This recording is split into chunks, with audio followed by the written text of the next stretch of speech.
Hello hello hello hello.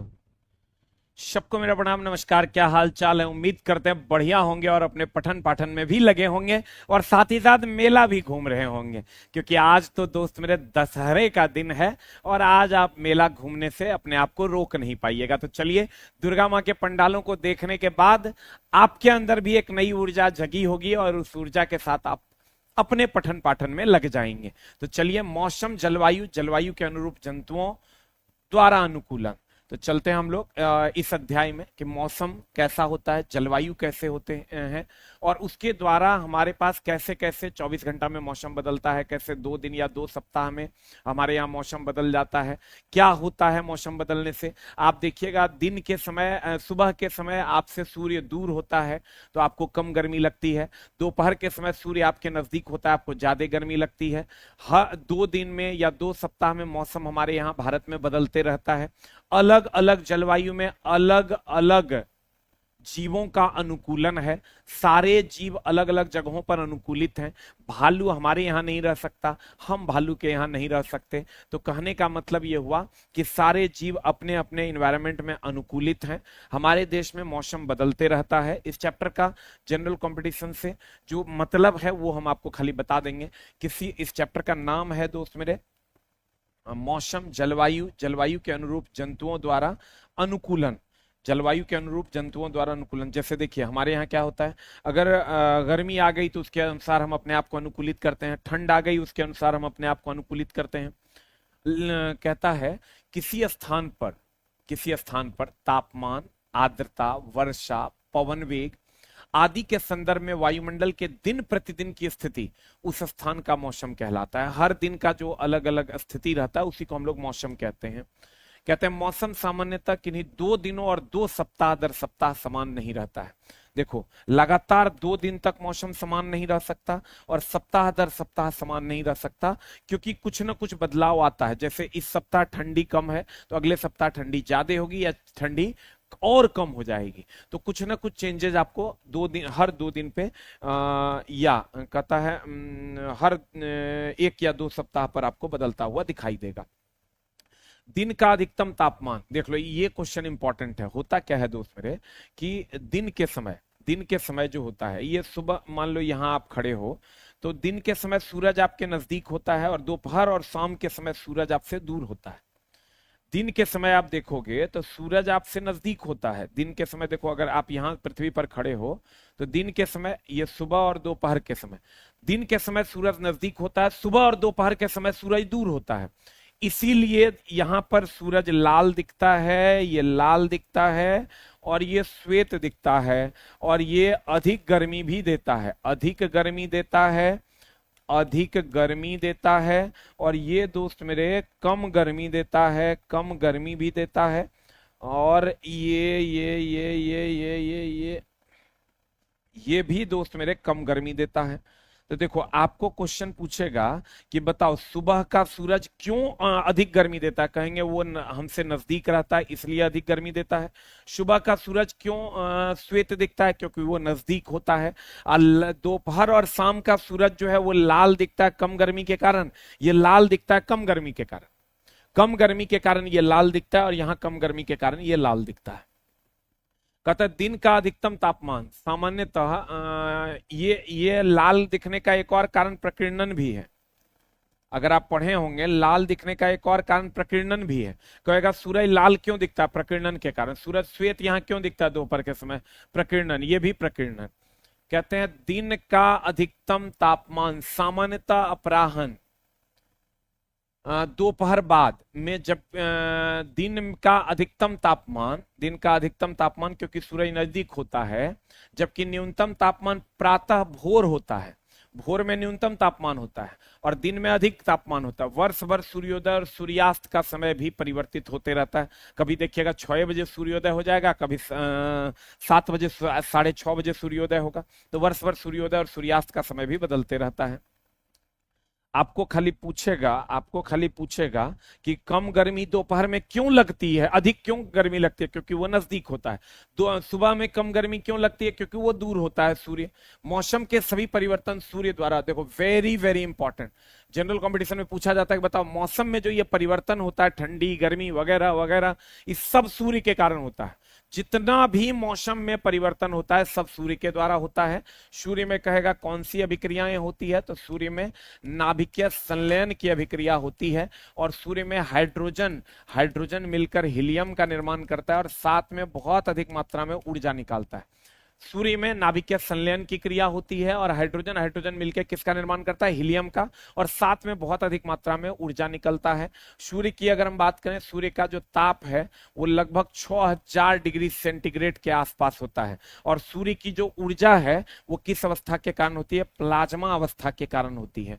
Plasma अवस्था के कारण सूर्य की ऊर्जा होती है ये। और सूर्य जो कि सूर्य का प्रकाश हमारे पास जो पहुंचता है वो 8 मिनट 20 सेकंड में पहुंच जाता है। कितना देर में पहुंच जाता है दोस्त मेरे, 8 मिनट 20 सेकंड में पहुंच जाता है। मौसम के सभी परिवर्तन सूर्य से संचालित होते हैं, इसमें कहीं कोई डाउट नहीं है। अभी क्वेश्चन पूछ देगा, कहेगा अरे तरीके ही तो कोनो किताबें में नहीं है।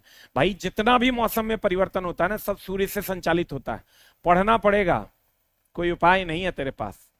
तुमको अगर अपने जीवन में बदलाव चाहिए ना, तो उसके लिए कलम उठाना पड़ेगा, डेली तुमको जगाते हैं।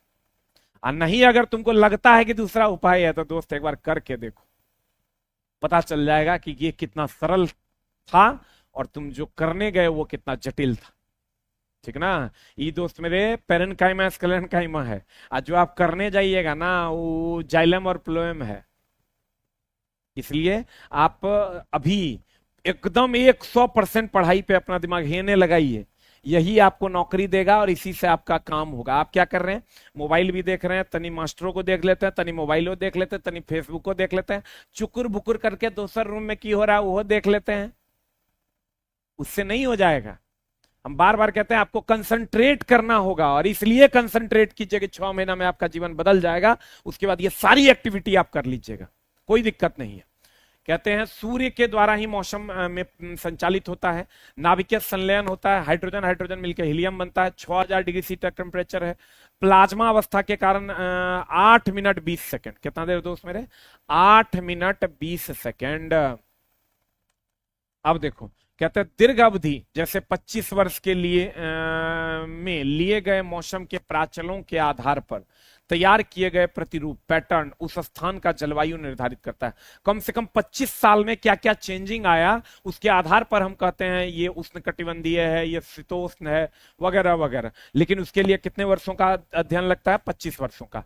कहता है उष्णकटिबंधीय ध्रुवीय क्षेत्र पृथ्वी के 2 ऐसे क्षेत्र हैं जहां चरम जलवायु परिस्थितियां होती है, मतलब यहाँ जलवायु तुरंत तुरंत बदलते रहता है। ये तो आप उधर ज्योग्राफी में भी पढ़िएगा। जंतु उन परिस्थितियों के लिए अनुकूलित होते हैं जिनमें वह वास करते हैं। ऑब्वियसली जंतु उसके लिए अनुकूलित है जहां वो वास करते हैं, जहां वो रहते हैं। जैसे हम लोग वहां जहां के लिए अनुकूलित है वहां हम लोग वास करते हैं। ध्रुवीय क्षेत्रों में वर्ष भर बहुत सर्दी होती है। ध्रुव में वर्ष के 6 महीने तक सूर्यास्त नहीं होता और शेष 6 महीने तक सूर्योदय नहीं होता। 6 महीना सूर्यास्त नहीं होता और 6 महीना तक ध्रुवीय प्रदेशों में सूर्योदय नहीं होता है। अगला अगला अगला ध्रुवीय क्षेत्र जंतु कुछ विशेष गुणों के कारण, जैसे शरीर पर श्वेत सफेद फर, सूंघने की तीव्र शक्ति, त्वचा के नीचे वसा की परत जो उसको गर्मी देता है, तैरने और चलने के लिए चौड़े और लंबे नखरों आदि के कारण, मतलब नख आदि के कारण अत्यधिक सर्द जलवायु के लिए अनुकूलित होते हैं। ये कभी कभी क्वेश्चन पूछता है कि त्वचा के नीचे जो वसा की परत होती है वो उसको गर्म रखने में मदद करता है। वो उसको क्या रखने में मदद करता है दोस्त मेरे, गर्म रखने में मदद करता है। ध्रुवीय जगहों पर मौसम में बहुत अधिक परिवर्तन होता है। अति शीत मौसम से बचने के लिए प्रवास एक अन्य साधन है। जो प्रवासित होते अलग अलग जगहों पर, एक जगह से दूसरे जगह, अनुकूल जलवायु परिस्थितियों के कारण उष्णकटिबंधीय वर्षावनों में पादप और जंतुओं का विशाल जनसंख्या पाया जाता है। अनुकूल जलवायु परिस्थिति होने के कारण उष्णकटिबंधीय जगहों पर अलग अलग जंगल पाए जाते हैं। उष्णकटिबंधीय वर्षावन में जंतु इस प्रकार अनुकूलित होते हैं कि उन्हें अन्य प्रकार के जंतुओं से भिन्न भोजन और आश्रय की आवश्यकता होती है ताकि उसमें परस्पर स्पर्धा कम हो। ये सब जनरल कंपटीशन में आपको नहीं पूछेगा, लेकिन देखो यहां से क्वेश्चन जो पूछेगा इस चैप्टर से वो इज वेरी वेरी इंपॉर्टेंट। इसमें आप जीवों के श्वसन के बारे में, उत्सर्जन के बारे में पढ़िएगा। आप 2 चैप्टर है आपका, एक श्वसन और दूसरा उत्सर्जन। बायोलॉजी का सबसे इंपॉर्टेंट चैप्टर में से एक है। कहते हैं श्वसन सभी जीवों में जीवित रहने के लिए अनिवार्य है, एकदम अनिवार्य है। और हम बोले थे अनिवार्य है और सहयोगी है। श्वसन के लिए ऑक्सीजन अनिवार्य है, जबकि जलने के लिए ऑक्सीजन सहयोगी है। कहते हैं श्वसन सभी जीवों के लिए, जीवित रहने के लिए अनिवार्य है। यह जीव द्वारा लिए गए भोजन से ऊर्जा को निर्मुक्त करता है। श्वसन अगर आप करोगे तो जो हम श्वसन करते हैं उससे जीवों में ऊर्जा का निर्माण होता है। किसका निर्माण होता है दोस्त मेरे? ऊर्जा का निर्माण होता है। जैसे जैसे जैसे आप देखिए, आप जो श्वसन करते हैं, सबसे पहले तो श्वसन जो है इसको हम लोग मंद दहन के नाम से भी जानते हैं। श्वसन की अगर हम बात करें, इसको हम लोग मंद दहन के नाम से जानते हैं। आप श्वसन बताओ तो एक एग्जाम्पल हम आपको देते हैं। ऊष्मा छेपी है कि ऊष्मा शोषी है? देखें कौन कौन बता पाता है। ऊष्मा छेपी है या ऊष्मा शोषी है? बताओ श्वसन क्या है? ऊष्मा छेपी है या ऊष्मा शोषी है? बताओ। ये जब हम कहिए रहे हैं दोस्त मेरे कि मंद दहन है, तो आप समझ लिए दहन होगा तो ऊष्मा देगा कि लेगा? तो दहन होगा तो ऊष्मा देगा, और ऊष्मा देगा मतलब ये ऊष्मा छेपी अभिक्रिया है। कहते हैं देखो, अंतः श्वसन मतलब जब सांस लेते हैं, जब सांस क्या करते हैं दोस्त मेरे? लेते हैं। जो तो दोस्त मेरे चलते हैं इधर। कहता है अंतः श्वसन, जब हम सांस लेते हैं। श्वसन क्या है? एक मंद दहन का उदाहरण है। ऊष्मा छेपी अभिक्रिया है, ऊष्मा शोषी नहीं है ये। कहते हैं अंतः श्वसन द्वारा, ये चैप्टर बहुत इंपॉर्टेंट है ये भी और इसके आगे का चैप्टर भी। कहते हैं अंतः श्वसन द्वारा जो वायु शरीर के अंदर लेते हैं उसमें उपस्थित ऑक्सीजन। क्यों लेते हैं हम ऑक्सीजन? हम कहते हैं हमें ऑक्सीजन की जरूरत है, तो भैया हम ऑक्सीजन क्यों लेते हैं इस पर बात करते हैं। ऑक्सीजन का उपयोग ग्लूकोज को कार्बन डाइऑक्साइड और जल में विखंडन के लिए किया जाता है। इस प्रक्रम में ऊर्जा निर्मुक्त होती है।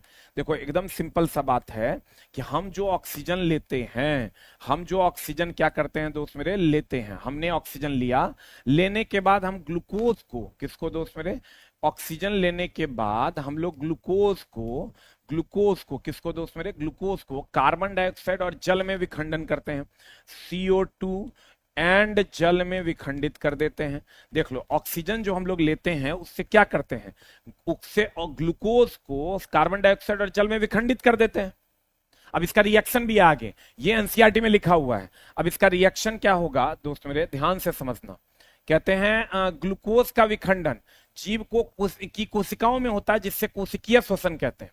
ध्यान से देखो, हमने आपको कहा कि जो हम लोग ऑक्सीजन लेते हैं, जो हम लोग ऑक्सीजन लिए, हम लोगों ने ऑक्सीजन लिया, मान लीजिए कि ये हम लोग ऑक्सीजन लिए, तो ऑक्सीजन लेने के बाद हम लोग क्या करते हैं कि ग्लूकोज जो है C6H12 O6 जो है, इसको ऑक्सीजन की उपस्थिति में हम कार्बन डाइऑक्साइड और जल में विघटित करते हैं, और साथ में हमें बहुत अधिक मात्रा में ऊर्जा मिलता है। एकदम आराम से देखना, ही रिएक्शन को वायवीय रिएक्शन कहते हैं। एक होता है अवायवीय रिएक्शन, एक होता है वायवीय रिएक्शन, एक होता है अवायवीय रिएक्शन। तो ध्यान से देखना, हम लोग जो ऑक्सीजन लेते हैं तो वायु की उपस्थिति में कोशिका क्या करता है? कोशिका क्या करता है दोस्त मेरे? ई ग्लूकोज को वायु की उपस्थिति में कार्बन डाइऑक्साइड जल में तोड़ देता है और साथ में बहुत अधिक मात्रा में ऊर्जा देता है। इसीलिए हम लोग श्वसन करते हैं। अगर हम ये नहीं कर पाएंगे तो हमें ऊर्जा नहीं मिलेगा। हम ये भी कह सकते हैं कि श्वसन से हमें ऊर्जा प्राप्त होता है। ध्यान से समझना, हम ऑक्सीजन लिए, लेने के बाद कोशिका के पास पहुंचा ऑक्सीजन, तो ऑक्सीजन ये कार्बोहाइड्रेट जो है ग्लूकोज, इसको ये कार्बन डाइऑक्साइड प्लस जल में बदला। हम लोग कहते हैं ना, हम लोग कार्बन डाइऑक्साइड छोड़ते हैं, जल भी छोड़ देते हैं, मूत्र के द्वारा जल छोड़ देते हैं। सांस जब छोड़ते हैं तो कार्बन डाइऑक्साइड मैक्सिमम मात्रा में छोड़ते भी हैं, तो कहते हैं और साथ में बहुत अधिक मात्रा में क्या निकलता है? ऊर्जा। यानी ऑक्सी श्वसन से, यानी ऑक्सीजन जो हम श्वसन के दौरान लेते हैं उससे हमें ऊर्जा प्राप्त होता है। तो कहते हैं ग्लूकोज का विखंडन जीव की कोशिकाओं में होता है, जिसे कोशिकीय श्वसन कहते हैं। यदि भोजन ऑक्सीजन के उपयोग द्वारा विखंडित होता है तो यह वायवीय श्वसन कहलाता है। यदि विखंडन ऑक्सीजन की अनुपस्थिति में होता है तो यह श्वसन अवायवीय श्वसन कहलाता है। हमने कहा भोजन ग्लूकोज को तोड़ता है, विघटित करने के दौरान ऊर्जा मिलता है ऑक्सीजन की उपस्थिति में, तो ये वायवीय श्वसन है। ऑक्सीजन नहीं रहेगा तब ऐसा होगा, तो इसे अवायवीय श्वसन कहते हैं। ध्यान से देखिएगा, अब ये दोनों डिफरेंस है। कहते हैं अत्यधिक व्यायाम करते समय जब हमारी पेशी कोशिकाओं में ऑक्सीजन की आपूर्ति अपर्याप्त होती है, तब भोजन विखंडन अवायवीय श्वसन द्वारा होता है। ध्यान से समझना, अगर हम दौड़ रहे हैं बहुत ज्यादा और पर्याप्त ऑक्सीजन नहीं ले पा रहे हैं तो बिना ऑक्सीजन के भी विखंडन होता है। और ध्यान से समझिएगा, हमें ऊर्जा कहां से मिलता है? हमें ऊर्जा कोशिका के माइटोकॉन्ड्रिया से मिलता है, माइटोकॉन्ड्रिया से मिलता है। अब ये माइटोकॉन्ड्रिया ऊर्जा कैसे देगा? तो ये दो प्रकार से करता है, एक वायवीय श्वसन के द्वारा, एक अवायवीय श्वसन के द्वारा। अवायवीय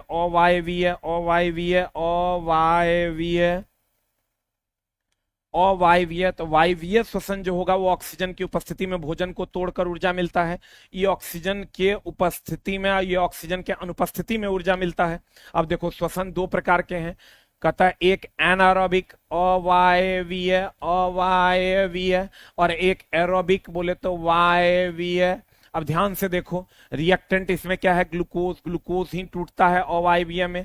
इसमें ग्लूकोज एंड ऑक्सीजन, चूंकि वायु हो गया तो ग्लूकोज एंड ऑक्सीजन टूटता है। ये इनकम्प्लीट है, वायु नहीं रहेगा तो इनकम्प्लीट है, और ये वायु है तो कंप्लीट है। इसमें लो एकदम 2 एटीपी का निर्माण होता है, इसीलिए हम लोग थक जाते हैं। एटीपी को ऊर्जा मुद्रा कहते हैं। एटीपी जो है इसको हम लोग ऊर्जा मुद्रा कहते हैं, क्योंकि इसी से हमें ऊर्जा मिलता है। अब देखो, जब बिना वायु के आप रहोगे तो आपके अंदर मात्र 2 एटीपी बनेगा, और जबकि वायु रहेगा तो 36 एटीपी का निर्माण होगा। इसीलिए जब हम लोग बहुत ज्यादा दौड़ते हैं तो मात्र 2 एटीपी का निर्माण होता है। तो हम लोग कहते हैं थक गए। थक क्यों गए? क्योंकि ऑक्सीजन मिला नहीं तो आपका ग्लूकोज जो है वो टूटा नहीं, और ग्लूकोज टूटा नहीं तो आपको ऊर्जा मिला नहीं, इसलिए आप थक जाते हैं। और जब आप नहीं दौड़ते हैं, रेस्ट में रहते हैं, तो 36 एटीपी का निर्माण होता है। और 36 एटीपी का निर्माण होता है, आप सोच के देखिए, 36 एटीपी और 2 एटीपी में डिफरेंस नहीं है। तो यहां आपको ऊर्जा ज्यादा मिलती है, इसलिए आप जितना ज्यादा रेस्ट करोगे उतना ज्यादा ऑक्सीजन आपको प्रॉपर वे मिलेगा, उतना ज्यादा ऊर्जा मिलेगा। और जैसे ही आप दौड़ोगे तो आपको मात्र 2 एटीपी मिलेगा, 2 एटीपी 3 एटीपी मिलेगा, तो भैया आपको लॉस ऑफ एनर्जी पता चलेगा। और कहते हैं तुरंत शक्तिदायक, कोई नहीं ऐसा ग्लूकोन डी जैसा। तो भैया आप ग्लूकोज डालोगे खट से, और जब फिर रुक जाओगे, बैठ जाओगे, तो वो ग्लूकोज फिर वायवीय श्वसन करेगा, और फिर तुरंत आपको एटीपी का दे देगा, और तुरंत आप रिकवर कर जाते हो। तो कहते हैं प्रोडक्ट, इसमें एनिमल्स में लैक्टिक एसिड बनता है। तो हम लोग कहते हैं थकान किसके कारण होता है भैया? लैक्टिक एसिड के कारण। और ईस्ट, इथेनॉल और CO2, इसमें CO2 प्लस H2O बनता है, प्लस ऊर्जा बनता है, प्लस ऊर्जा मिलता है आपको, ऊर्जा के रूप में 36 एटीपी मिलता है। लोकेशन कहाँ है? साइटोप्लाज्म में ये होता है, और ये साइटोप्लाज्म और माइटोकॉन्ड्रिया दोनों जगह होता है। यहां आप कह सकते हैं ये माइटोकॉन्ड्रिया और साइटोप्लाज्म कह सकते हैं। ये जो स्टेज है ग्लाइकोलाइसिस फर्मेंटेशन कहते हैं इसको, ग्लाइकोलाइसिस, लिंक रिएक्शन और क्रेब्स साइकिल। आपको कहेगा क्रेब्स साइकिल कहां होता है? वायवीय श्वसन। क्रेब्स साइकिल की बात करेगा, कहेगा वायवीय श्वसन में क्रेब्स साइकिल होता है। एक बार फिर से देख लो, वायवीय श्वसन, क्रेब्स साइकिल। यहां आओगे तो ये ग्लाइकोलाइसिस फर्मेंटेशन होता है, किसमें? अवायवीय में। 36 एटीपी का निर्माण होता है वायवीय में, 2 एटीपी 2-3 एटीपी का निर्माण होता है अवायवीय में। वायवीय श्वसन की अगर हम बात करें, ये माइटोकॉन्ड्रिया में होता है और साइटोप्लाज्म में होता है, और अवायवीय श्वसन केवल साइटोप्लाज्म में होता है। उसके बाद जो एनिमल में लैक्टिक एसिड का निर्माण होता है अवायवीय श्वसन में, जिसके कारण थकान होता है, इसी के कारण आपको थकान होता है। और अगर आप जाओगे इसमें माइटोकॉन्ड्रिया में, तो इधर किधर गया, इसमें वायवीय श्वसन में CO2 प्लस H2O प्लस ऊर्जा मिलता है। कहेगा बताइए वायवीय श्वसन में क्या मिलता है? CO2 प्लस H2O प्लस ऊर्जा। कहेगा बताइए अवायवीय श्वसन में क्या मिलता है? Lactic acid. उसी के कारण थकान होता है। तो कहते हैं अत्यधिक व्यायाम करते समय जब हमारी पेशी कोशिकाओं में ऑक्सीजन की आपूर्ति अपर्याप्त होती है, तब भोजन का विखंडन अवायवीय श्वसन द्वारा होता है, और यह प्रक्रिया ग्लाइकोलाइसिस फर्मेंटेशन कहलाती है, और यह साइटोप्लाज्म के द्वारा होता है। अब ध्यान से देखो, सांस हम लेते हैं फिर हम छोड़ते हैं, सांस हम लेते हैं और फिर हम क्या करते हैं दोस्त मेरे? छोड़ देते हैं। तो जो लेने की मात्रा है और जो छोड़ने की मात्रा है, उसमें मात्राओं में डिफरेंस होता है। जैसे हम अगर सांस ले रहे हैं तो वायुमंडल में 78% नाइट्रोजन हम लोग ले लेते हैं, 21% ऑक्सीजन हम लोग ले लेते हैं, कार्बन डाइऑक्साइड है जो ले लेते हैं। लेकिन जब हम छोड़ते हैं ना तो ऑक्सीजन का यूज करते हैं और कार्बन डाइऑक्साइड ज्यादा मात्रा में छोड़ते हैं।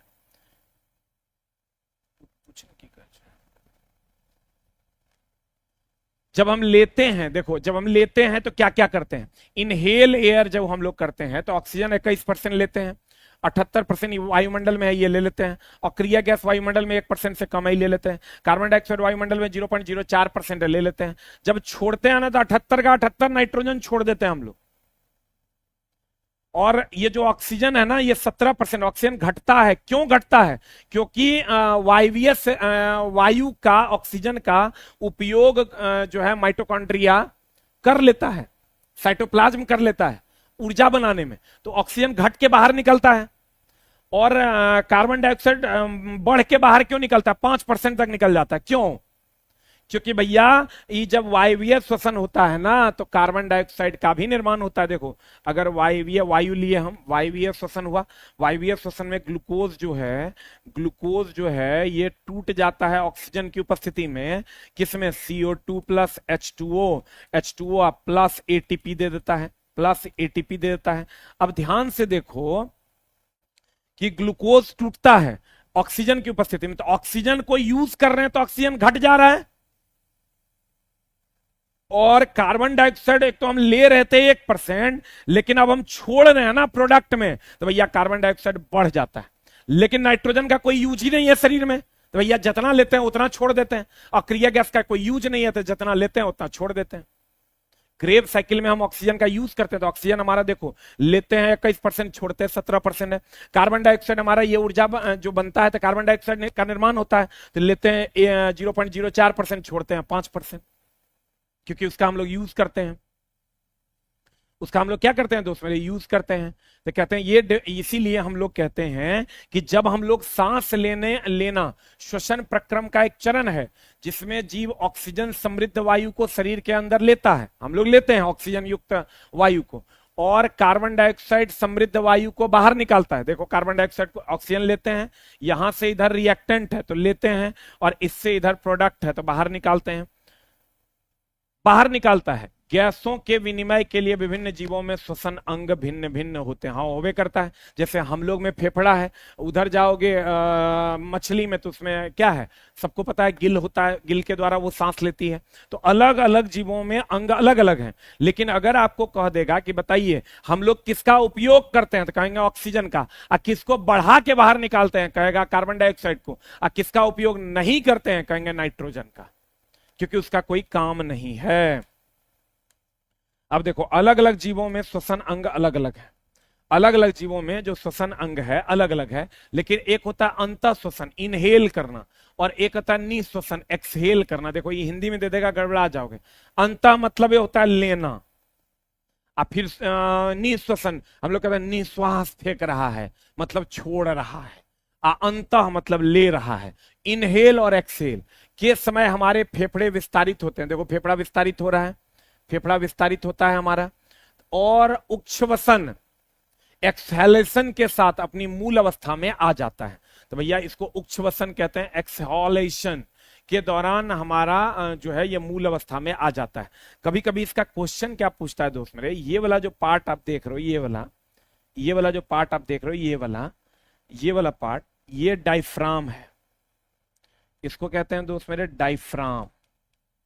ध्यान से देखना, जब हम सांस छोड़ते हैं तो डायफ्राम ऊपर जाता है। यही क्वेश्चन पूछा था एनसीईआरटी से। जब हम सांस छोड़ते हैं तो ये डायफ्राम ऊपर जाता है, और जब हम सांस लेते हैं तो डायफ्राम नीचे आता है। बढ़िया से देखो, डायफ्राम जब सांस, अभी देखो सांस छोड़ रहे हैं, अब सांस लिए, ये जो बूंदा बूंदा देख रहा है इसका मतलब लेना छोड़ना। देखो ये लिए तो डायफ्राम नीचे गया, छोड़े डायफ्राम ऊपर गया। तुम करके देखो ना, ऊपर जाएगा, नीचे आएगा। जब हम सांस लेते हैं ना, देखो सांस ले रहे हैं, छोड़ रहे हैं, तो ये काम डायफ्राम के द्वारा होता है। किसके द्वारा होता है? तो उसमें डायफ्राम के द्वारा होता है। कहता है ये अंतः श्वसन निश्वसन में फेफड़े विस्तारित होते हैं। अगला कहते हैं शरीर शारीरिक सक्रियता के बढ़ने पर श्वसन की दर बढ़ जाती है, एकदम बढ़ जाती है। क्यों बढ़ जाती है? जब हम बहुत तेज दौड़ते हैं ना, तो हम लोग सांस नॉर्मल ऐसे नहीं लेते। काहे? क्योंकि भैया शरीर में ऑक्सीजन की कमी हो गई, तो ग्लूकोज टूटेगा कैसे, ऊर्जा कैसे मिलेगा? तो हम लोग चाहते हैं जल्दी जल्दी ऑक्सीजन ले लें हम, ताकि हमारा ग्लूकोज जल्दी से टूट जाए और हमें ऊर्जा मिलने लगे। तो आपको कहेगा जब शारीरिक सक्रियता के बढ़ने पर श्वसन की दर बढ़ जाती है। एक चीज और पूछता है कि पानी में रहने वाले जीव, अच्छा बताओ तो पानी में रहने वाले जीव की श्वसन दर अधिक होती है कि कम? अधिक या कम? इसका भी रीजन पूछता है। पानी में रहने वाले जीवों का श्वसन दर अधिक या कम? बताओ आंसर। पानी में रहने वाले जीवों का श्वसन दर अधिक या कम? What is the answer? पानी में जो जीव रहते हैं उसका श्वसन दर अधिक होता है। पता है क्यों? क्योंकि ऑक्सीजन की कमी रहती है उसमें, पानी में। और हम लोगों का श्वसन दर कम है, हम लोग धीरे धीरे सांस लेते हैं। मछली को कभी पानी से निकाल के बाहर रखना तो कैसे फड़फड़ाती है। काहे? उसको तेजी से सांस लेने का आदत है, और तेजी से सांस लेने का आदत है तो उसको क्यों? क्योंकि जल में ऑक्सीजन की कमी होती है। हम लोगों के पास पर्याप्त ऑक्सीजन है, 21%। हम लोग कहते हैं हाँ हाँ, ऐसे सांस लेते हैं हम लोग, ठीक है। अब फिर बच्चा देखना, वो तेजी से धीरे सांस लेता है। क्यों? क्योंकि उसका लंग्स बहुत छोटा होता है। तो कहने का मतलब पानी में रहने वाले जीव अधिक तेजी से सांस लेते हैं क्योंकि वहां ऑक्सीजन की कमी होती है, और हम लोग आराम से सांस लेते हैं क्योंकि हमारे पास 21% ऑक्सीजन है। शारीरिक संक्रिया के दौरान श्वसन दर क्यों बढ़ती है? क्योंकि ऑक्सीजन की शरीर को आवश्यकता है। ऑक्सीजन नहीं देंगे माइटोकॉन्ड्रिया साइटोप्लाज्म को, तो वो भोजन को तोड़ ही नहीं पाएगा और भोजन से ऊर्जा मिलेगा ही नहीं। इसलिए जब ऑक्सीजन की कमी होती है तो हम लोग श्वसन दर तेज कर लेते हैं। जो भी आदमी दौड़ता है, व्यायाम करता है, वो अपने श्वसन दर को बढ़ाता है। कहते हैं गाय भैंस कुत्ता बिल्ली, गाय भैंस कुत्ता बिल्ली जैसे जीव श्वसन अंग श्वसन प्रक्रम मानव के समान ही है। जैसा हमारा है वैसे गाय का है, वैसे कुत्ता का है, वैसे बिल्ली का है। लेकिन दोस्त मेरे कुछ का अलग भी है। जैसे फॉर एग्जाम्पल, ध्यान से देखना एकदम आराम से। कहते हैं यूनिसेलुलर एक कोशिकीय एनिमल्स लाइक अमीबा, प्लानेरिया, इसमें सेल मेम्ब्रेन, सेल मेम्ब्रेन बोले तो कोशिका, ये एक कोशिकीय है। एक कोशिकीय की अगर बात करें तो उसमें कोशिका झिल्ली जो होता है वो अकेला ये एक जीव है। तो ये अपने कोशिका झिल्लियों से ही, कोशिका झिल्ली जो कहिएगा ये प्रोटीन का बना होता है, प्रोटीन और फॉस्फोलिपिड वगैरह का बना होता है। तो ये एक कोशिकीय जीव है। तो यहाँ गैसों का आदान प्रदान होता है। यहाँ पर अर्धपारगम्य झिल्ली होता है, सेमी परमिएबल मेम्ब्रेन होता है। अर्धपारगम्य मतलब जितना का जरूरत है उतना आर पार करता है। कुछ कचरा बाहर निकलता है, कुछ अच्छी चीजें बाहर से अंदर आती है। कहेगा आपको कोशिका झिल्ली किसकी बनी होती है? प्रोटीन की मेनली बनी होती है। कहेगा कोशिका झिल्ली में कैसा झिल्ली होता है? अर्धपारगम्य, आधा आर पार, मतलब पूरा आर पार नहीं, अर्धपारगम्य झिल्ली होता है। और इसी झिल्ली के द्वारा एक कोशिकीय जीव श्वसन करते हैं। तो कहते हैं दोस्त मेरे unicellular animal like amoeba, Planaria कोशिका झिल्ली जिस जो प्रोटीन का बना होता है, जो अर्धपारगम्य होता है, उससे श्वसन करते हैं। फिर आ जाओ अर्थवॉर्म। अर्थवॉर्म जानते हो, चाली जकरा तुम कहते हो, ये अपने चमड़े से, स्किन से करता है। दरी केचुआ, केचुआ देख लो किससे? तो आर्द्र त्वचा से। आर्द्र त्वचा कभी कभी पूछ देता है, कभी अगर चाली वगैरह पकड़ने का मौका मिला होगा तो देखना उसका बाहरी सतह जो होता है ना वो आर्द्र होता है, पूरा पिच पिच करते रहता है। तो दे देगा आर्द्र त्वचा से कि शुष्क त्वचा से? तो मारिएगा आर्द्र त्वचा के माध्यम से होता है। मछलियों में यह क्लोम गिल के साथ और कीटों में श्वास प्रणाल के साथ। देख लो, मछलियों में कहता है एक्वेटिक एनिमल, एक्वेटिक मतलब पानी में रहने वाले एनिमल, लाइक फिश में गिल के द्वारा, गिल को ही क्लोम कहते हैं। और फिश के में गिल्स के द्वारा, क्लोम के द्वारा। इंसेक्ट, इंसेक्ट मतलब कीट, लाइक ग्रास हॉफर्स, कॉकरोच, इसमें स्पायरकल्स और ट्रैकिया के द्वारा, स्पायरकल्स और ट्रैकिया के द्वारा श्वसन होता है। स्पायरकल्स और ट्रेकिया के द्वारा श्वसन होता है। उसके बाद आ जाओ land animals like humans, birds, इस सब में लंग्स के द्वारा होता है। तो देखो आपने क्या सीखा, एक कोशिकीय जीव में कोशिका झिल्ली से श्वसन होता है, एक कोशिकीय जीव में कोशिका झिल्ली से श्वसन होता है, हम लोगों में फेफड़े से, मछली में गिल्स यानी क्लोम से, केचुए में चमड़े से यानी स्किन से श्वसन होता है। महाभिवियाय खाली कहने से होगा कि हम पढ़ते हैं, खूब पढ़ना होगा तब नौकरी होगा। कोई नहीं मानेगा तू कितना पढ़ रहा है, पढ़ के नौकरी लो तब सब मानेगा। और जो बच्चे एएलपी वाले हैं, अभी तो ऑफिस बंद है, देखते हैं, हम कोशिश करेंगे, ट्राई करेंगे कि क्या मामला है उस पूछने का। दोस्त ना हम बोर्ड हैं और ना हम मंत्री हैं, हम तो बस आपका एक पत्रवाहक होते हैं। कभी कोई इन्फॉर्मेशन मिलता है तो आपको देते हैं और कोशिश करते हैं पढ़ा के आपको नौकरी लग जाए। तो कहीं अभी बीएसएससी का भी मामला चल रहा है, तो चीजें थोड़ी सी अलग है, सरकार अपने हिसाब से इसको करती है। तो आप समझिए कि इस पर हम भी एक वीडियो बनाएंगे। पहले ऑफिस खुल जाता है, पहले इसको समझ लेते हैं क्या मामला है, उसके बाद हम आपको एक वीडियो जरूर देंगे एएलपी पर भी। और बीएसएससी की चीजें भी बहुत खतरनाक, बहुत गंदे तरीके से चल रही है, वो भी आपको पता ही होगा, उन सब पर हम लोग बात करेंगे। पहले लेकिन दोस्त मेरे जो सबसे इंपॉर्टेंट है वो है पढ़ाई। आप इस पर ध्यान दीजिए, क्योंकि सरकार जिसको आपने चुना है वो एक पॉलिसी बनाती है जिसके तहत आपको जॉब लेना होता है। और आप ये समझ लिए लेने वाले लोग ले रहे हैं और जो नहीं लेने वाले हैं वो बच जा रहे हैं, और नहीं लेने वालों की संख्या ज्यादा है। तो ज्यादा है और उनको ऐसा लगता है कि चलो ठीक है सरकारें गलती करती है, लेकिन फाइनली पढ़ के जितनी सीटें हैं उसमें से एक छीनने का जुगाड़ लगाओ दोस्त मेरे, तभी आपका काम होगा, बाकी किसी चीज से आपका काम नहीं होना है। पादपों में मूल मृदा में उपस्थित वायु को ग्रहण करता है। मूल मतलब हो गया जड़। देखो ये जड़ जो है मृदा में उपस्थित वायु किसको, मृदा में उपस्थित वायु को ग्रहण करता है। कल हम लोगों ने पढ़ा था ना कि मिट्टी में वायु होता है। कहते हैं पत्तियों में नन्हे छिद्र होते हैं, ये जो नन्हे छिद्र हैं जिसको आप एस्टोमेटा कहते हैं, छिद्र होते हैं जिन्हें रंध्र कहते हैं, रंध्र बोले तो एस्टोमेटा कहते हैं, जिससे गैसों का विनिमय होता है, गैस एक्सचेंज होता है। पादप कोशिकाओं में ग्लूकोज का विखंडन अन्य जीवों की तरह ही होता है।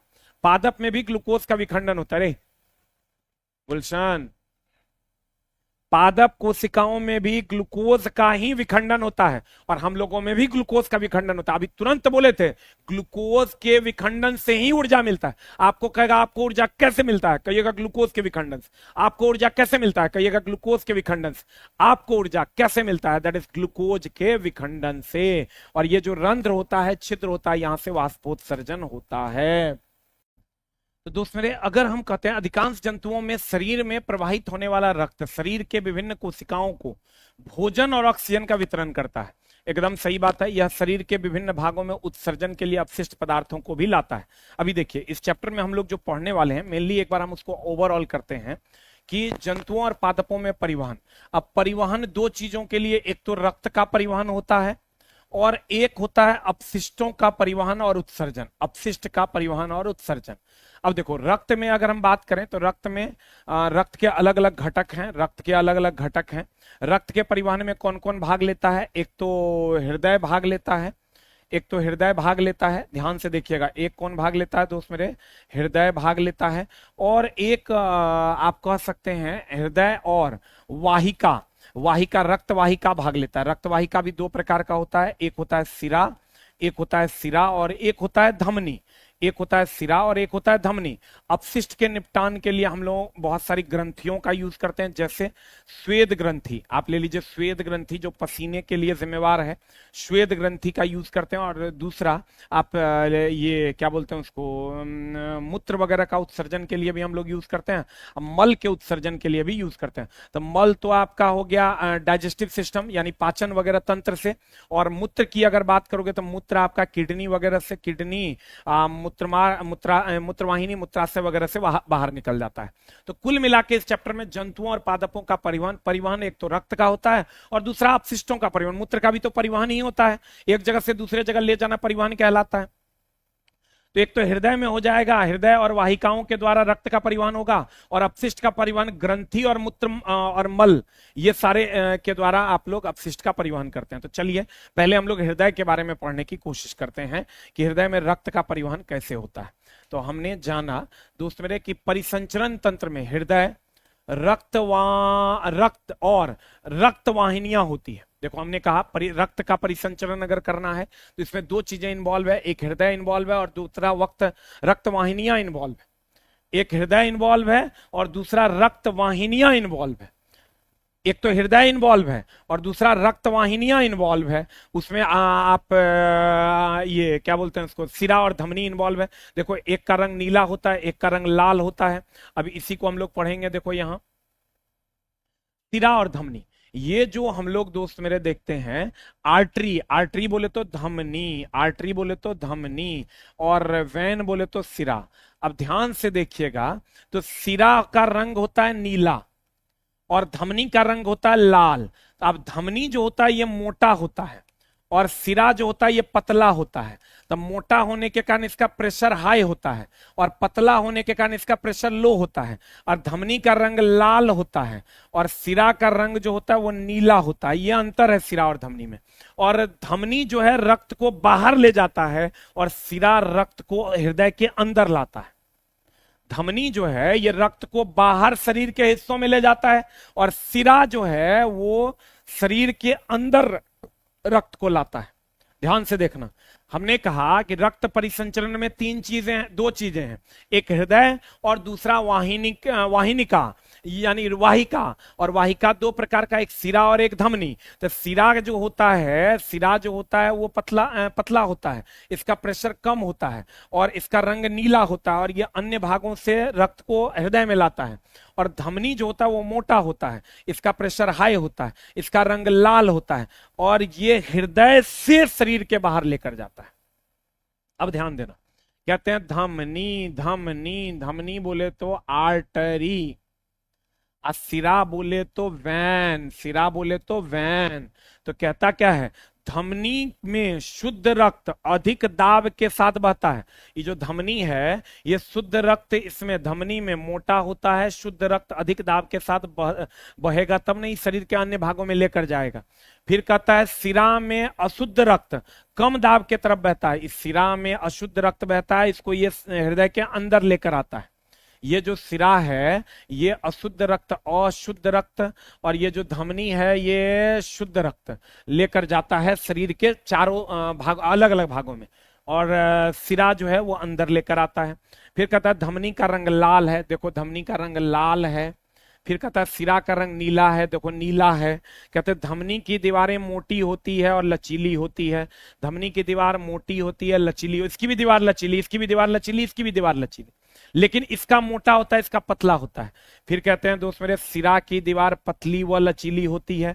फिर कहते हैं धमनी का में वेल्व पाए जाते हैं, धमनी में वेल्व पाए जाते हैं कि भैया शुद्ध होगा तो बाहर करेंगे, इसमें कोई वेल्व नहीं पाया जाता है। तो दोस्त मेरे कहने का मतलब ये हुआ कि हम लोगों ने ये सीखा कि एक तो होता है धमनी, एक होता है धमनी, एक होता है सिरा, एक होता है धमनी और एक होता है सिरा।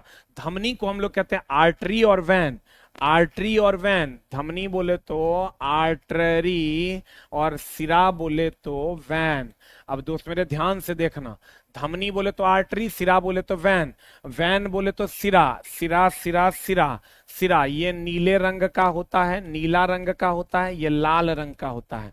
इसमें जो है शुद्ध रक्त जो है बाहर जाता है, शुद्ध जो है वो बाहर जाता है। शुद्ध रक्त की अगर हम बात करें तो शुद्ध रक्त जो है वो बाहर चला जाता है, शुद्ध रक्त की अगर हम बात करें ये बाहर निकल जाता है। इसमें अशुद्ध रक्त अंदर करता है, अशुद्ध रक्त जो है, अशुद्ध रक्त जो है वो अंदर लाता है, अंदर लाता है, अंदर लाता है। इसकी दीवार पतली होती है, इस पतली होती है, लचीली होती है, लचीली होती है। ये मोटा होता है और मोटा होता है और लचीला होता है। इसका प्रेशर हाई होता है, हाई प्रेशर होगा तब ना शरीर के अन्य भागों में जाएगा, और इसका प्रेशर कम होता है। ये कुल मिला के मामला है सिरा और धमनी का। हर एग्जाम में पूछता है, ऐसा कोई एग्जाम नहीं है जिसमें यहां से क्वेश्चन ना पूछे जाए। हमने कहा परिसंचरण या तो अपशिष्ट का होगा या तो रक्त का होगा। रक्त के परिसंचरण के लिए हृदय और ये नसों की जरूरत है। अब ये दो प्रकार के हैं, आर्टरी और वेंस। धमनी जो होता है वो लाल होता है, शुद्ध को बाहर ले जाता है, मोटा होता है, मोटा होता है, हाई प्रेशर होता है, लचीला होता है। वैन जो है नीला होता है, शुद्ध रक्त को अंदर लेता है, पतला होता है और लचीला होता है, प्रेशर कम होता है। अब आ जाओ इधर, कहते हैं अगला अगला अगला। आज ये सबसे इंपॉर्टेंट चैप्टर में से एक है। कहते हैं रक्त। अब रक्त में आ जाओ, रक्त के घटक कौन कौन है? रक्त के घटक हैं 4, plasma, platelet, white blood cell, red blood cells. जिसमें सबसे अधिक मात्रा में होता है प्लाज्मा, उससे कम मात्रा में होगा 2 नंबर में रेड ब्लड सेल्स, और 3 नंबर में आपका प्लेटलेट और व्हाइट ब्लड सेल्स होता है। अब ध्यान से ये देखिएगा दोस्त मेरे कि प्लेटलेट 55% है, इसमें जल है, प्रोटीन है और गैसेस हैं। प्लेटलेट का काम क्या है? प्लेटलेट का काम है रक्त का थक्का बनाना। रक्त का थक्का बनाने का काम है। सॉरी, ये काम प्लेटलेट का है। रक्त का थक्का बनाने का काम किसका है दोस्त मेरे? प्लेटलेट का। प्लाज्मा का काम क्या है? अपशिष्ट का वहन करना। अपशिष्ट का वहन करना, अपशिष्ट का वहन करना। और व्हाइट ब्लड सेल रोग प्रतिरोधक क्षमता देता है, रोग प्रतिरोधक क्षमता देता है, नहीं तो लिख देगा रोग देता है। अब भैया ये ऑक्सीजन का वहन करता है। ऑक्सीजन का वहन करता है कौन? ऑक्सीजन का वहन कौन करता है भैया? ये दिख नहीं रहा है, चलो इधर लिख देते हैं। ऑक्सीजन का वहन कौन करता है? White blood cells. White blood cells जो होता है ये ऑक्सीजन का वहन करता है, ऑक्सीजन का वहन करता है। यही जो लाल रंग आप देख रहे हो, ये लाल हीमोग्लोबिन एक वर्णक है, और जो वर्णक क्या करता है? रंग लाल देता है। हीमोग्लोबिन के लाल रंग जो होता है हीमोग्लोबिन नामक वर्णक के कारण होता है। अब ध्यान से देखो, रक्त के घटक कौन कौन है? प्लाज्मा जो एकदम सबसे 1 नंबर में 55%, प्लेटलेट और व्हाइट ब्लड सेल से 1%, 44% रेड ब्लड सेल, लाल रक्त कोशिका। अब जो ये प्लाज्मा है ये अपशिष्ट का वहन करता है, प्लेटलेट रक्त का थक्का देता है, व्हाइट ब्लड सेल रोग प्रतिरोधक क्षमता, और रेड ब्लड सेल्स जो होता है वो ऑक्सीजन का वहन करता है। और हीमोग्लोबिन जो है एक वर्णक ही समझ लो, जिसके कारण हमको लाल रंग मिलता है। हीमोग्लोबिन एक वर्णक है जिसके कारण हमें कौन रंग मिलता है? लाल रंग मिलता है। हीमोग्लोबिन एक वर्णक है जिसके कारण हमें लाल रंग मिलता है। तो कहते हैं दोस्त मेरे, रक्त में प्लाज्मा, आरबीसी, देखो रक्त में कौन कौन है? प्लाज्मा। देखो प्लाज्मा सबसे अधिक है 55%, 55%। फिर कहता है आरबीसी, आरबीसी ये उससे दूसरा नंबर पे है 45%। फिर कहता है श्वेत रक्त कोशिका और पट्टिकाणु यानी प्लेटलेट पाए जाते हैं। रक्त का लाल रंग लाल वर्ण युक्त हीमोग्लोबिन की उपस्थिति के कारण होता है ये लाल रंग। रक्त का जो लाल रंग होता है ये किसके कारण होता है? हीमोग्लोबिन के कारण। प्लाज्मा कैसा होता है? पीले रंग का होता है। यहाँ प्लेटलेट और व्हाइट ब्लड सेल्स यहाँ देख लो ब्लू रंग का होता है, और ये रेड ब्लड सेल्स जो है ये लाल रंग का जो ब्लड सेल्स है, इसमें जो लाल रंग आप देखते हो वो किसके कारण होता है? हीमोग्लोबिन नामक वर्णक के कारण होता है। कहते हैं देखो क्या लिखा है, ध्यान से समझिएगा तो पता चलेगा। लिखा हुआ है रक्त का लाल रंग लाल वर्णयुक्त हीमोग्लोबिन की उपस्थिति के कारण होता है। तो पूछता है लाल, 100 एग्जाम का पूछा हुआ क्वेश्चन है दोस्त मेरे कि भैया बताओ लाल रंग किसके कारण? हीमोग्लोबिन के कारण। ऑक्सीजन का वहन आरबीसी करता है, रोग प्रतिरोधक क्षमता डब्ल्यूबीसी देता है, रक्त का थक्का प्लेटलेट बनाता है। सबसे अधिक मात्रा में कौन है दोस्त मेरे? प्लाज्मा है रक्त में। अब यहां देखो, यहां भयानक विवाद है। क्या विवाद है? तो यहां कहते हैं किसी वयस्क व्यक्ति के हृदय 1 मिनट में 70 से 80 बार धड़कता है। कितना बार धड़कता है? 70 से 80 बार। और ये ध्यान रखना बच्चा, ये क्या बोलते हैं उसको, 70 से 80 बार धड़कता है। अब कहीं 78 बार है, कहीं 72 बार है, लेकिन एग्जैक्ट आंसर इसका होगा 70 से 80 बार। 70 से 80 बार धड़कता है किसी भी वयस्क का। अब उसके रेंज में जो होगा उसको आंसर मार लीजिएगा। फिर चलते हैं आगे। धमनी, धमनी तो अभी तुरंत हम लोग पढ़े। क्या पढ़े दोस्त मेरे? धमनी। ये धमनी धमनी धमनी धमनी अभी तुरंत ना पढ़े थे। धमनी बोले तो आर्टरी, धमनी बोले तो आर्टरी। ये धमनी, धमनी का रंग कैसा है भैया? रंग लाल है। प्रेशर कितना होता है? हाई होता है। प्रेशर की बात करोगे तो प्रेशर क्या होता है दोस्त मेरे? प्रेशर इसमें हाई होता है। और ये जो है रक्त को बाहर निकालने का काम करता है। कौन? रक्त को, शुद्ध रक्त को बाहर निकालने का काम कौन करता है? धमनी करता है। तो कहते हैं धमनियां हृदय से शरीर के सभी अन्य भागों में रक्त को ले जाता है। हृदय से शरीर के अन्य भागों में ले जाता है हाई प्रेशर पर। हाई प्रेशर पर रंग कैसा होता है इसका? लाल। फिर वही अगर यहां आओगे सिरा में तो कहेगा सिरा का रंग कैसा होता है? नीला। और यह अन्य भागों से शरीर के अंदर रक्त को ले जाता है। यह मामला है। देखो अगला लाइन वही होगा। अगला लाइन है सिरा। अगला लाइन है सिरा। शरीर के सभी भागों सिरा शरीर के सभी भागों से रक्त को वापस लेकर आता है। ये सिरा है, ये वापस लेकर आता है। अभी तुरंत पढ़ाए थे, शिरा जो होता है नीला होता है, अशुद्ध रक्त अंदर लाता है, पतला होता है, लचीला होता है और लो प्रेशर का होता है। तो अशुद्ध रक्त को अंदर लाने का काम सिरा करता है, अशुद्ध रक्त को अंदर लाने का काम सिरा करता है। अगला, शरीर के अपशिष्ट उत्पादों को बाहर निकालने के प्रक्रम को उत्सर्जन कहते हैं। अब चलो, ये तो रक्त के बारे में हो गया, अब उत्सर्जन पढ़ते हैं। उत्सर्जन में अगर आप देखोगे दोस्त मेरे, उत्सर्जन में आप देखोगे ये किडनी है, दो किडनी होता है। क्वेश्चन आप देखो, ये अगला अगला स्लाइड आपका क्लियर कर देगा। ये यहीं से ही क्वेश्चन पूछा जाता है। देखो, अगर आप किडनी की बात करोगे, दो किडनी होता है और ये वाली जो किडनी होती है दोस्त मेरे, ये वाली किडनी थोड़ी नीचे होती है। जो लेफ्ट वाली राइट वाली जो किडनी होती है ना, वो थोड़ी नीचे होती है। क्यों पता है? लीवर को जगह देने के कारण। लीवर को जगह देने के कारण राइट वाली किडनी, ये राइट वाली किडनी थोड़ी नीचे होती है। तो देखो, उत्सर्जन में किडनी की संख्या है 2, यूरेटर जिसको आप कहते हैं मूत्रवाहिनी, मूत्रवाहिनी इसकी संख्या भी है 2, ब्लैडर जिसको आप मूत्राशय कहते हैं, यहीं से क्वेश्चन पूछा था। मूत्राशय 1 है और यूरेथ्रा जिसको आप मूत्र मार्ग कहते हैं, मूत्र मार्ग कहते हैं, इसकी संख्या 1 है। और यही जो है मूत्र मार्ग, ये स्पर्म और मूत्र एंड मूत्र दोनों को बाहर लेकर जाता है। ध्यान से देखना, किडनी की संख्या, ये उत्सर्जन में, उत्सर्जन में हम लोग किडनी यानी इसको गुर्दा बोल दो, वृक्क बोल दो, गुर्दा बोल दो या वृक्क बोल दो, वृक्क बोल दो, ध्यान से समझना। कहते हैं किडनी यानी वृक्क यानी गुर्दा से कहां आता है? मूत्रवाहिनी में। मूत्रवाहिनी कितनी है? 2, किडनी कितने हैं? 2, और राइट साइड का किडनी थोड़ा नीचे क्यों है? लीवर के कारण। फिर आ जाता है मूत्राशय में, मूत्राशय से मूत्रमार्ग होते हुए बाहर निकल जाता है। किडनी की संख्या कितनी है? 2 है। मूत्राशय की संख्या भी 1 है, मूत्रमार्ग की संख्या भी 1 है, और ये किडनी भी 2 है, मूत्रवाहिनी भी 2 है, मूत्राशय 1 है, मूत्रमार्ग भी 1 है। आपको कहेगा ऑर्डर क्या है? कहेंगे किडनी से आता है मूत्रवाहिनी में, मूत्रवाहिनी से मूत्राशय में, मूत्राशय से मूत्रमार्ग होते हुए बाहर निकल जाता है। मानव उत्सर्जन तंत्र में कितने वृक्क होते हैं? 2 वृक्क होते हैं। मूत्रवाहिनियां कितनी होती है? 2 होती है। एक मूत्राशय होता है, एक मूत्राशय होता है, एक मूत्रमार्ग, एक मूत्रमार्ग कहते हैं जिसको यूरेथ्रा कहते हैं, और इसी से स्पर्म और मूत्र बाहर निकल जाता है। इसी से दोस्त मेरे स्पर्म और मूत्र जो है वो बाहर निकल जाता है। अब कहते हैं लवण, हा लवण, लवण। अब देखो, ये तो मूत्र का बाहर निकलना हो गया। उसके बाद पसीने की बात करो, श्वेत ग्रंथियों से पसीना निकलता है। और कहां से पसीना नहीं आता है? होठों से। होठों पर कभी पसीना नहीं आता, तो कहेंगे कहां श्वेत ग्रंथि नहीं होता है? श्वेत ग्रंथि नहीं होता, नहीं होता, नहीं होता। कहां पर? होंठ पर, क्योंकि होठों से पसीना नहीं आता है।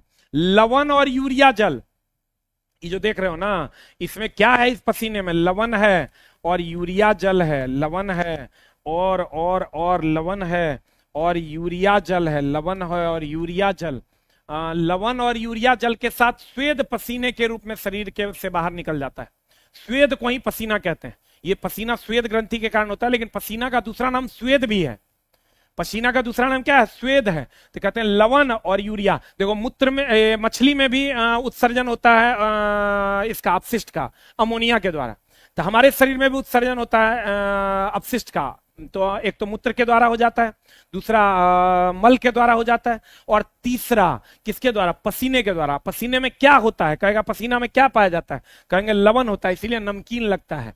लवण होता है इसलिए नमकीन लगता है, और यूरिया जल के माध्यम से बाहर निकल जाता है। तो आप आज जान लीजिए कि पसीने में क्या क्या होता है। लवण और यूरिया जल। श्वेत ग्रंथि कहां नहीं होती है? होंठ में नहीं होती है। लवण और यूरिया जल के साथ स्वेद के रूप में यानी पसीने के रूप में शरीर से बाहर निकल जाता है, और पसीने में क्या होता है? लवण और यूरिया जल पाया जाता है। अब ध्यान से देखना दोस्तों, मछली में कहेगा, मछली में जो उत्सर्जन होता है वो क्या चीज का, अपशिष्ट का उत्सर्जन किस रूप में होता है? अमोनिया के रूप में। अमोनिया के रूप में होता है। तो कहते हैं देखो एक्वेटिक प्लांट्स को इसकी जरूरत होती है। देखो ये मछली जो अमोनिया निकालता है वो नाइट्रिफिकेशन के द्वारा नाइट्रेट में बदलता है, और नाइट्रिफिकेशन के बाद फिर ये नाइट्रेट में बदलकर एक्वेटिक प्लांट जो होता है जलीय पौधों को प्राप्त हो जाता है। तो कहते हैं दोस्त मेरे हर पूरा जगत एक सिस्टम बना हुआ है, पूरा का पूरा जगत जो है दोस्त मेरे एक सिस्टम बना हुआ है। तुमको कहेगा मछली अपशिष्ट पदार्थ के रूप में क्या उत्सर्जित करती है? अमोनिया उत्सर्जित करती है, जो सीधे जल में घुल जाता है। अमोनिया कहेगा जल में घुलनशील है, कहेंगे हाँ, तब ना मछली जो उत्सर्जित करता है तो जल में घुल जाता है। उसके बाद कहेंगे हम लोग कैसे कैसे उत्सर्जित करते हैं? कहेंगे हम लोग मूत्र के द्वारा अमोनिया को निकाल देते हैं। फिर कहेगा बताओ पसीने में क्या होता है? कहेंगे लवण और यूरिया युक्त जल, लवण और यूरिया युक्त जल जो है हम लोग पसीने में निकालते हैं।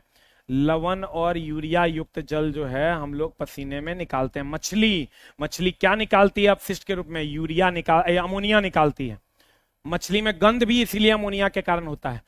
पक्षी कीट छिपकली सब अर्थघन सेमी सॉलिड के रूप में यूरिक अम्ल का उत्सर्जन करता है। पक्षी किसका? देखो हम लोग तो सारे चीजों का उत्सर्जन करते हैं, मछली अमोनिया का उत्सर्जन करता है अपशिष्ट के रूप में।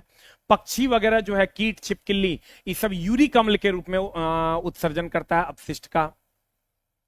तो देखो आपने क्या सीखा दोस्त मेरे?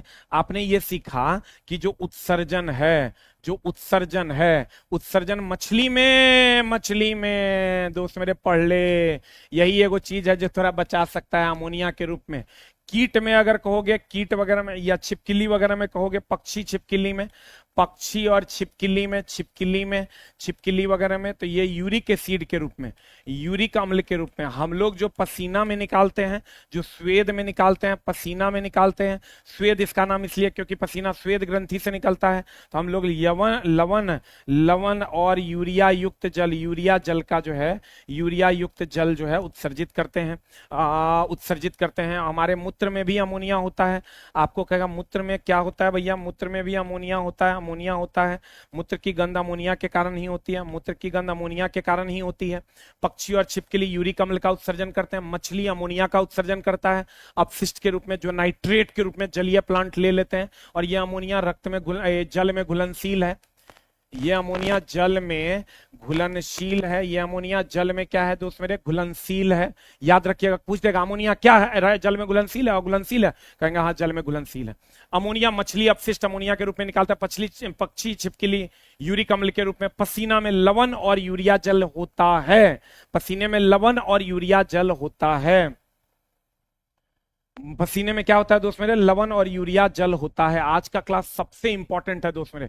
धमनी और शिला, लाल होता है धमनी, शुद्ध को बाहर निकालता है, बाहर लेकर जाता है, मोटा और लचीला होता है, और प्रेशर अधिक होता है। शिरा में नीले रंग का होता है, अशुद्ध रक्त है। अंदर लेते हैं हम लोग, बाहर से अंदर लाता है, हृदय के अंदर पतला होता है, लचीला होता है, प्रेशर कम होता है। तो चलिए आज की कार्रवाई हम लोग यहीं तक रखेंगे, और यहां से हम लोग कल फिर यहां से पौधों के बारे में पढ़ेंगे। चलो 2-3 लाइन है पौधों के बारे में हम लोग जान ही लेते हैं और इस चैप्टर को खत्म करते हैं। कहता है दोस्त मेरे, क्या कहता है देखो, पादप मूलों द्वारा, मूल मतलब जड़ों द्वारा, जल और पोषक तत्व मृदा अवशोषित करता है। एकदम अवशोषित करता है, जल और पोषक तत्व मृदा अवशोषित करता है। आई तो सबको पता होगा, जाइलम जल और खनिज लवण का अवशोषण करता है। प्लोएम जो है प्रकाश संश्लेषण के उत्पाद का नीचे से ऊपर ले जाता है। फिर चलो अगला लाइन कहता है, पादप के विभिन्न भागों में भोजन का परिवहन प्लोएम नामक संवहन उत्तक से होता है। देखो ये तो पता है ना, जाइलम नीचे से ऊपर खाली ले जाता है जल को। अब प्लोएम का देखो काम क्या है, यह नीचे से ऊपर भी ले जाता है, ऊपर से नीचे भी लाता है, दोनों काम करता है। देखो प्लोएम नीचे से ऊपर भी ले जाता है, जड़ से पादप के ऊपरी भाग पर, और ऊपरी भाग से नीचे भी लाता है। और ये जाइलम केवल नीचे से ऊपर ले जाता है, याद रखिएगा।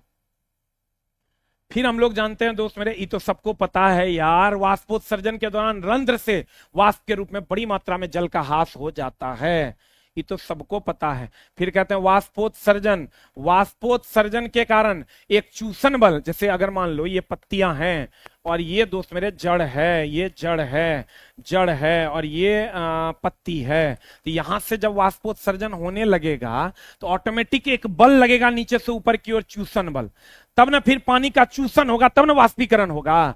तो कहते हैं वाष्पोत्सर्जन के कारण एक चूसन बल निर्मित होता है, जिसके कारण मूलों द्वारा, मूल मतलब जड़ों द्वारा, मृदा से अवशोषित जल खींचकर होते हुए तने और पत्तियों तक पहुंचाते हैं। कहेगा कौन बल के द्वारा खींचता है, तो कहेंगे चूसन बल के द्वारा खींचता है।